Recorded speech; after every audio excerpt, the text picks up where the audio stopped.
We're now going to demonstrate the double hip squeeze, and this can be really helpful if you're experiencing a lot of back pain or back labor.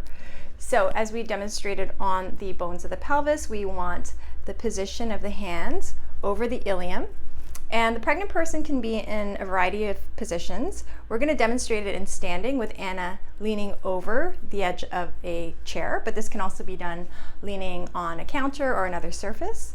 This can also be done in an all-fours position, or if you're sitting on a birth ball and leaning over another surface. So what we're going to do is we're going to place the heels of the hands over the ilium, the left and the right ilium, and then we're going to have the hands over the sacrum. We're going to create a compressive force, and we want to create that compression during the contraction. And if this alleviates pain, then we want to hold that compression during the whole contraction. And once the contraction subsides, then we can release our compression. So you might want to try positioning your hands in a few different spots just to find the right spot where that pregnant client is actually experiencing less pain.